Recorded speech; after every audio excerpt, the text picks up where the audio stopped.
My husband is a realtor in this area, and as you know, the economy's been really tough. Unless your name is Tim Lincecum, and I don't see him in the crowd here, you've probably been affected by the economy somewhat, in some fields more than others. And so we've had a roller coaster these last couple years, and the last 6 months has been no exception. We've been really struggling.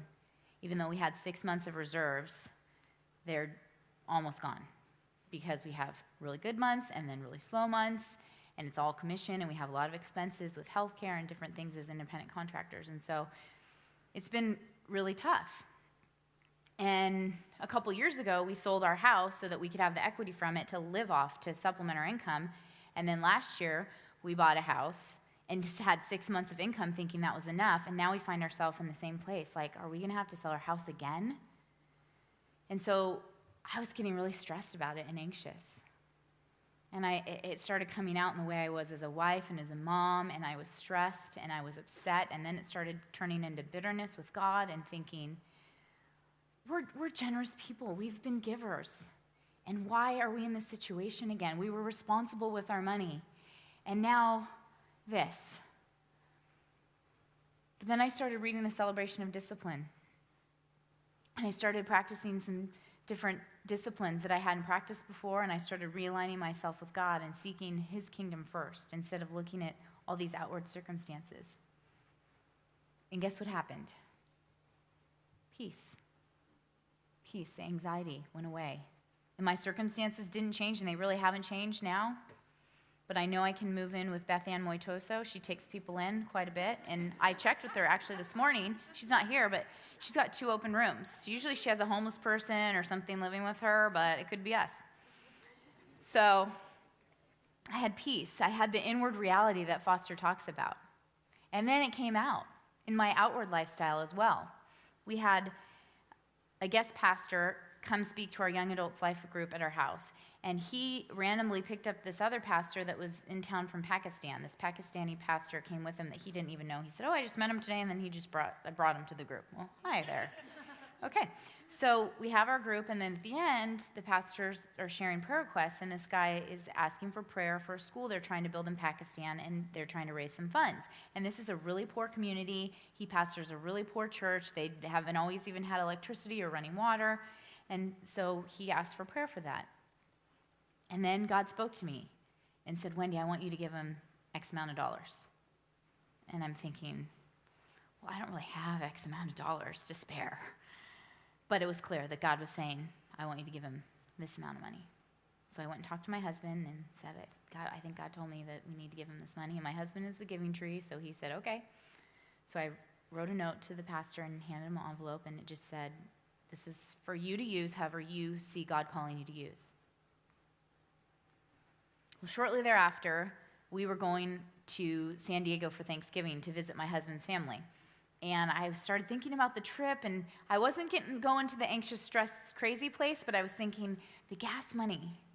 We shouldn't really even be going because it costs a lot in gas, but we never go there for Thanksgiving. We're always with my family. If you had a plan, his family's expecting us. We're staying with them. And so just working through that.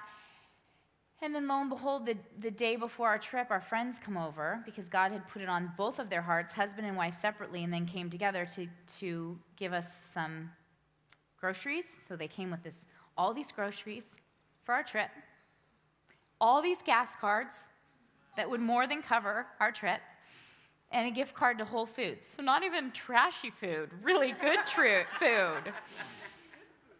And God's saying, Wendy, don't worry, I take care of the birds.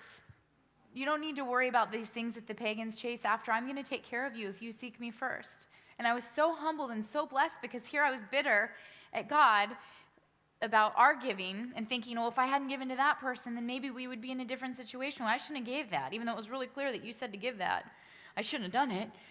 But here's God coming and showing up to us and confirming what he had told me to do.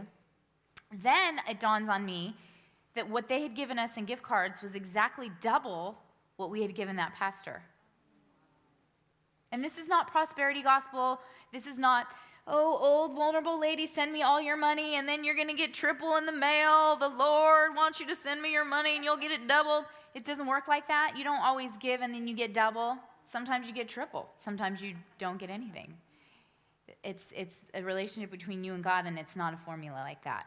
And it's not like if you have enough faith, then you're going to have money falling from the sky, and if you have enough faith, you're going to drive a Rolls Royce like me. That's false gospel. But God shows up, and he does bless generous givers. In one way or another, he does bless generous givers with peace, with confirmation.